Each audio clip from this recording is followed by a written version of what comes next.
Hello and welcome to Jamaica Magazine. I'm your host, Theodore Henry. Did you hug your child or children today? Well, if you haven't, there's still time. On this global Hug Your Kids Day, we celebrate the bond between parents and children. The purpose of this day is simple. Hug your children to express how much you love them. Come, we have another stimulating show for you, starting with the news. Keep that smile on their faces and preserve their innocence. Cherish the moments you have with them and create the best memories. Let's inspire our children to dream big and work hard to achieve all they aspire to be. Take the time to listen to our children and really hear their side of the story. Our children deserve love and the right to access their basic needs.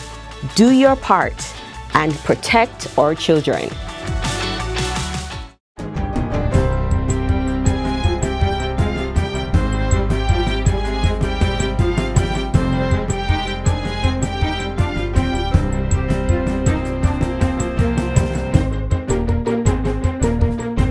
Good day, I'm Stephen McHugh, and this is your JIS News for Monday, July 17, 2023. 5 families in St. Elizabeth are now in possession of keys to their homes thanks to government's transformative new social housing program, NSHP. Prime Minister Andrew Holness presented the keys to the beneficiaries on Friday. The houses, a mix of 2- and 3-bedroom units, are located in the communities of Burnt Savannah and Barton Wharf in Lacovia, Paradise in Carisbrook, and Thornton and Oxford Settlement in Balaclava. Among the recipients is Carl Blake, a father of 4, who is now facing a fresh start after a recent fire razed his home in Carisbrook. Another beneficiary, Joy Bennett, is a 55-year-old single mother of 3 who had endured years of uncertainty and overcrowded living conditions. I'm happy, I'm overjoyed, I'm overwhelmed, yes, to receive such a beautiful gift like this.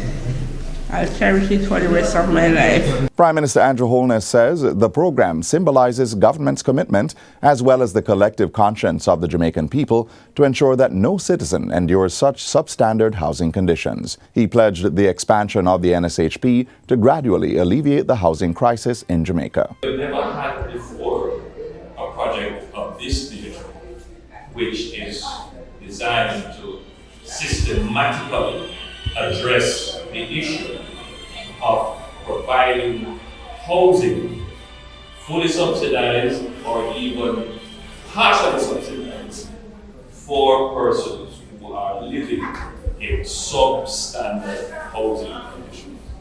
We are trying to increase the pace of the delivery of housing solutions and do it in a way that we address all categories of housing demand. The NSHP was established by Prime Minister Holness in 2018. It operates under the Housing Opportunity, Production and Employment HOPE program through the Ministry of Economic Growth and Job Creation.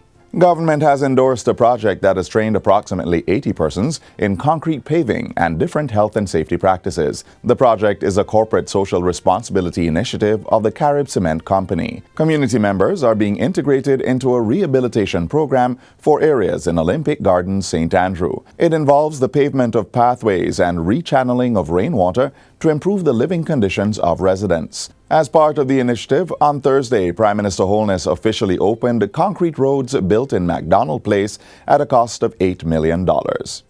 When it rained, there was no direction of the water. So it is highly likely that in a heavy shower of rain, homes would be flooded and persons would find it very inconvenient to use these muddy pathways. Now, with the paving of this area and the channeling of the water, with a heavy shower of rain, it is quite likely now that within minutes, these pathways would be usable in great comfort.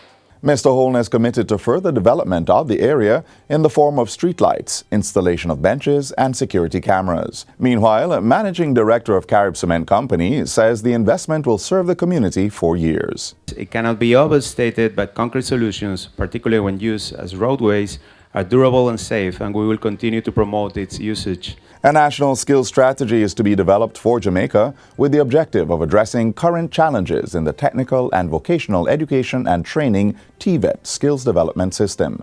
Minister without portfolio in the Office of the Prime Minister, Dr. Dana Morris-Dixon, made the announcement during her contribution to the State of the Nation debate in the Senate on Friday. Other objectives of the strategy include strengthening the links between employers, education, and training providers, and putting people at the center of the constant evolution of skills. Senator Dixon says the Hart NSTA Trust will also be strengthening its technical and vocational education and training regime to make it more responsive, accountable, and forward-looking. This is the view of building a technically skilled workforce that is nimble and responsive to changes in global demands. The OPM will work with Hart to develop and grow higher-level technical programs that are underpinned by the needs of the local economy and industry in sight. Minister of Foreign Affairs and Foreign Trade, Senator Kamina Johnson-Smith, says Jamaica will continue to work constructively within the Caribbean community, CARICOM, in the best interest of the country and region. She was speaking at the CARICOM 50 flag-raising ceremony held at the Foreign Affairs Ministry on Thursday. Mrs. Johnson-Smith pointed out that CARICOM was the oldest surviving integration movement in the developing world. The minister stressed that as the current chair of the Community of Foreign and Community Relations, COFCOR, she was committed to ensuring that member states work towards strengthening the regional integration movement. Our membership and engagement in CARICOM continues to be an important part of our foreign policy, and over the years, through its 4 pillars of economic integration, human and social development, foreign policy coordination, and security cooperation, CARICOM has aimed to improve the lives of the people of the region, particularly through functional cooperation in health, education, security, among others. Jamaica, Barbados, Guyana, and Trinidad and Tobago were the 4 founding CARICOM member states that signed the historic Treaty of Chaguaramas on July 4, 1973. And finally, Jamaican sprint legend Usain Bolt was on Saturday honored with a statue outside the Anson Sports Complex in Miramar, Florida. The statue, which sits on a 2-tier granite structure, was created by Jamaican sculptor Basil Watson at a cost of $250,000. Sport Minister Olivia Grange, in her remarks at the unveiling ceremony, expressed gratitude for such a momentous occasion. Jamaica is a powerful nation. We produce the fastest man in the world, the fastest woman in the world, the best coffee in the world, the greatest music in the world, the newest religion in Rastafari, and we are the greatest. And so I want to say that I'm very proud to be here today and to share in this and to honor Usain Bolt. A statue should be placed in every Jamaican diaspora. Vice Mayor of Miramar, Alexandra Davis, who spearheaded the project, says the statue will inspire residents and local athletes while attracting tourists. The Anson Sports Complex is the perfect location for this statue. This is an iconic location that stands as a symbol of our city's vibrant sports culture and commitment to our community. Usain Bolt is not only a legendary sprinter, but he is an embodiment of sheer determination. He has broken and still holds world records and continues to inspire millions. Bolt, who is recognized as the greatest sprinter of all time, still holds the world records in the 100-meter, 200-meter, and as part of the Jamaican 4x100-meter relay team. This marks the second statue of the sprinter to be unveiled, the first of which was commissioned in Independence Park at the National Stadium in Kingston in 2017, titled To the World. And that's it for JIS News Today. I'm Stephen McHugh. Thanks for watching.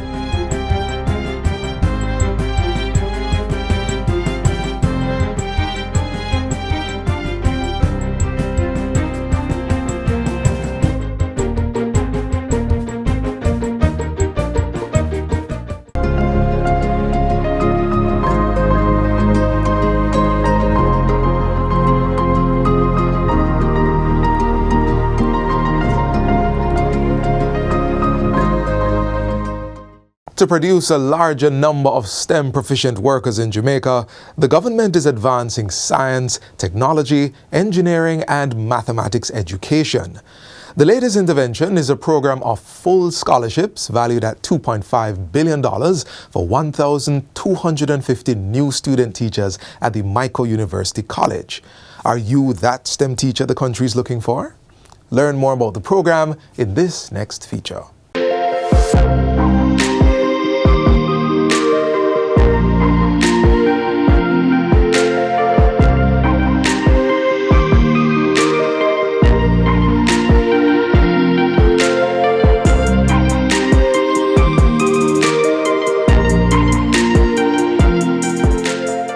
Jamaica seeks to accelerate our pace of growth, and we want to have a proficient, technically proficient workforce that can sustain higher value-added investment jobs. So if we are serious about elevating our levels of growth and accelerating our pace of development, we are going to have to produce far more math and science and engineering and technology capable students coming out of our secondary system. And that all starts with teachers.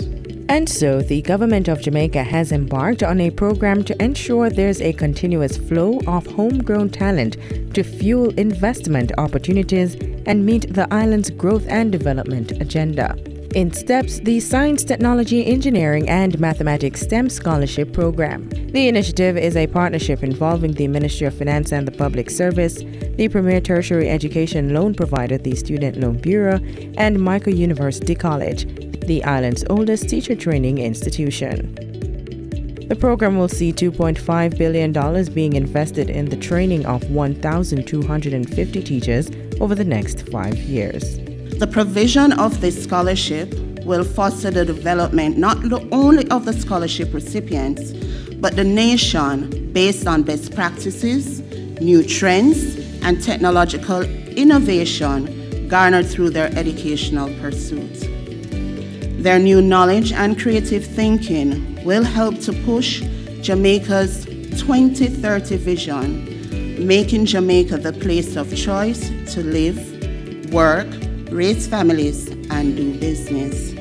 Jamaica is ready for this game change, and these scholarships will support those bright young Jamaicans who are ready to bring their A game to education. There's enough evidence to prove that boys and girls learn differently, and STEM training will equip our teachers with the ability to impart differentiated instructions so that the future men and women will benefit and maximize the process and become part of the engine of change to make Jamaica a great nation. The foundations being laid by you will continue to develop our country for generations to come. This is definitely a step in the right direction as we strive towards greater levels of efficiency in our education system. These are full tuition scholarships where all tuition expenses are paid.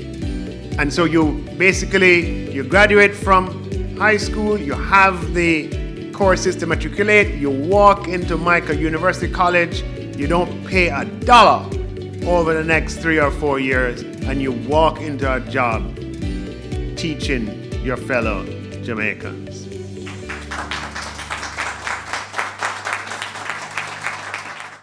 Prospective scholarship recipients, this is your chance to build a rewarding career as you become the next generation of homegrown innovators and problem solvers. With these scholarships being offered by the Ministry of Finance, I have faith that Jamaica's young adults seeking assistance to pursue an education in STEM will also be given the opportunity to inspire before they expire. Face it until you make it. I didn't say fake, Faith. Because with faith and determination, I got through. And because of that, I am a testimony. And I can testify that I am a mathematics teacher who is out here changing lives.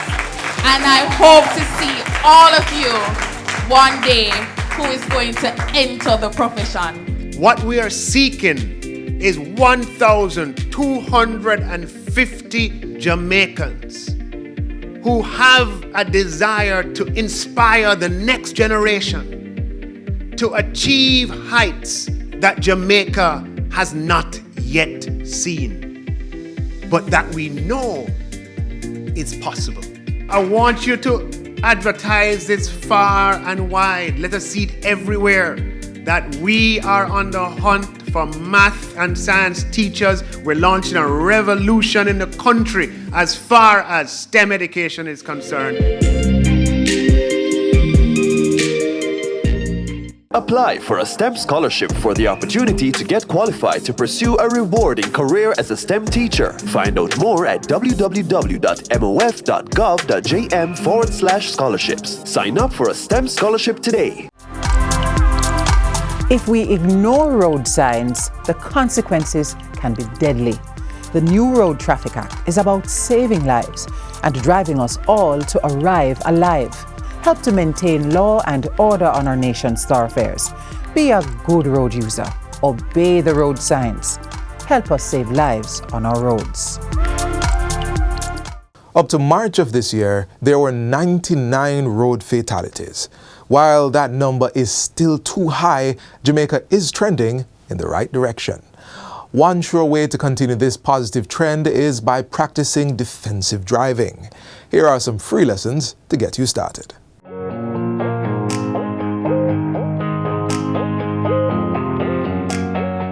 Driving to save lives, time and money in spite of the conditions around you and the actions of others.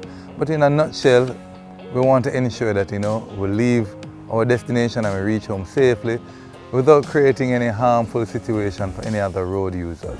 Using the techniques of defensive driving helps you to reduce the chance of other people's mistakes affecting you and your vehicle. You must always be aware that though you might be a good defensive driver, the other road users a lot of times aren't. People will borrow your lane, people will overtake carelessly because they're tired of being in front of a vehicle that is slower than them or a truck. The government is targeting behavioral change among drivers to reduce the country's vehicular collisions and fatalities, and defensive driving is one of the tools. Grinnell's driving school is known for championing safe driving. Director and instructor Seth Grinnell leads us through some useful defensive driving techniques. Let's learn. The road code says that the person who arrives first should be allowed to go first, assuming that everyone now, of course, comes to a stop at the stop sign. We'll creep to our line of vision to see if it's safe to go. I'm going to make a right turn and then I proceed.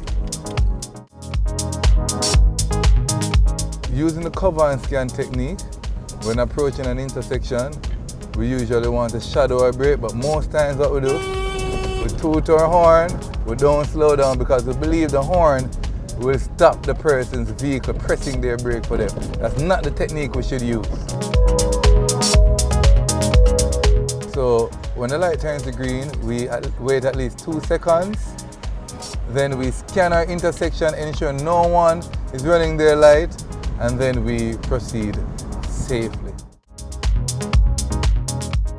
All right, so we're on Hope Road, and this road slopes slightly downhill. So it's very easy for you to gather speed without even knowing. Now the speed limit is 50 kilometers per hour, but I can promise you, I am going 50 now, and you realize that people will be passing me with ease. Now, one of the biggest issues here is that people always crash into the wall right at waterfalls there. Now, there are adequate road signs. We can see the road signs, the backdrop, which speaks to caution or warning, and the left arrow bent like that means left bend. So caution, left bend. Now, if you do not slow down, there's even a recommended speed here, I promise you your vehicle will only try to go straight. You will not be able to maneuver the bend, and the wall shall meet you. So the road signs should be adhered to. Eager to learn, we quizzed Seth some more about other defensive driving techniques and how to deal with the narrow roadways, especially in rural Jamaica. bumper-to-bumper collisions is one of the highest crashes that we have, especially in built-up areas. Within Kingston, we have a lot of built-up areas, people who are late, people who are impatient, and the closer you are to the vehicle in front of you, the more likely that if you are distracted, if you aren't really aware of the situation, you'll end up into the back of the vehicle. Even a sneeze. Because when you sneeze, sometimes you jerk forward and before you know it, you're in someone's trunk. A lot of times what happens, you might be peacefully going about your way. Someone bad drives you and then they give you some choice words, the body language, and you believe that you have to meet them in kind. You just have to let it go. It doesn't positively impact your driving. A lot of times it leads to you taking unnecessary risks. So you want to take extra caution, use up your horn to alert the road users in front of you that you are coming and that they should hold their side of the road and so forth. There are many ways to deal with the far too many lives being lost on our nation's roads. Government's enactment of the New Road Traffic Act is helping to actualize the transformation by issuing harsher penalties for road safety breaches.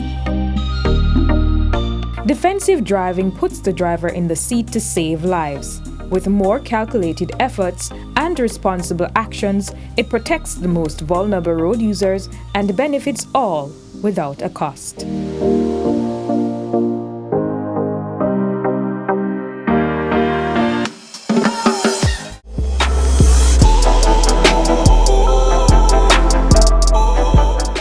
It's the fourth most common neurological disorder in the world, but the myths associated with epilepsy have only made the lives of individuals who suffer from this malady harder. Watch this feature and debunk those myths. What do Socrates, Theodore Roosevelt, Charles Dickens, Alfred Nobel, Prince, Lil Wayne, Elton John, Danny Glover, and Hugo Weaving all have in common? If you said they're all famous, that's not quite the answer I'm looking for. All these prominent figures are believed to have or had what many know as fits or seizures associated with epilepsy, one of the oldest and least understood medical conditions.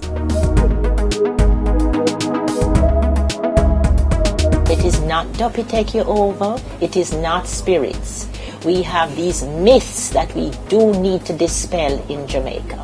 Some people think it's contagious, and it is not contagious. You cannot catch epilepsy. Anyone, anytime can get epilepsy. So, what is epilepsy? It's a disorder of the brain characterized by recurrent seizures, which are short periods of involuntary movements involving a part of the body, a partial or focal seizure, or the entire body, a generalized seizure. Our brains run on electricity, which is produced by cells called neurons. In some people, these neurons sometimes produce a sudden electrical burst or power surge, resulting in a seizure. Epilepsy is a chronic disorder, just like asthma or diabetes. It's a disorder of the brain. And so when a patient has a seizure, they do have unusual behavior at the time of their seizure. But otherwise, they're usually quite normal. It's also not a mental illness. People with epilepsy are not crazy. It's a brain disorder, but it's not a mental illness.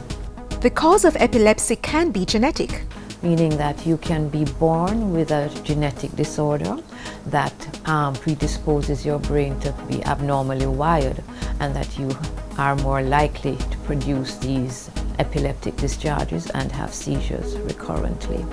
Sometimes you may have, when the baby is being formed in the first few months of their embryological life, you may have an abnormality happening with the brain formation. Then, there are other conditions that can occur at any time during someone's life that can cause epilepsy. Those conditions that are acquired would be those related to a physical injury to the brain or an infection in the brain, such as meningitis, which is an infection of the covering around the brain, or an encephalitis, which is an infection of the brain substance itself, as well as you may have stroke, decreased blood supply, nutrients going to the brain, also causing seizures and epilepsy. Seizures do not always involve convulsions or jerking of the body. There are in fact over 20 different seizure types. Many are quite subtle, as in the case of 12-year-old Liana. We found out when she was about 3 months old. It was something very subtle. We found out that she was just staring in one direction for probably a minute or two, keeping that stare. For Marvin Fullerton, his experience was different. I first found out in 1994, November 1994, when I was in technical high school. What I did was feeling some itching on my skin. I went to the school nurse, asked her what was wrong with me, and she told me that I need to change my bath soap. Right. And what happened after that? Well, I changed my bath soap and nothing really changed after. But it was January 4, 1995 when I had my first attack. And I woke up in my father's car going to hospital. Even though he was soon diagnosed with epilepsy, Marvin was able to live a normal life for most of his years as a student. I was able to go to school. I was put on simple medications such as Tegitol CR 200. No problem. It was easy taking it. It prevented me from having an attack, but my body was not having much problems at those times. Marvin went on to attend the Vocational Training Development Institute, VTDI, and the University of Technology. He holds a diploma in architecture and construction management. But despite his academic achievements, he still has challenges gaining employment. I'm not working right now because it was just the other day I was in the hospital. Right, and I got an interview for a job. The interview was wonderful, but I was in the hospital, so the job somewhat got turned down.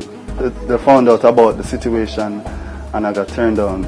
Unfortunately, there are those who believe that persons with epilepsy cannot work or lead normal lives. Most people, 70 to 80% of people with epilepsy can have their seizures controlled. It's the person you employ who you don't yet have their first seizure. Those are the ones that you should be worried about, because any of us can develop epilepsy for different reasons at any time.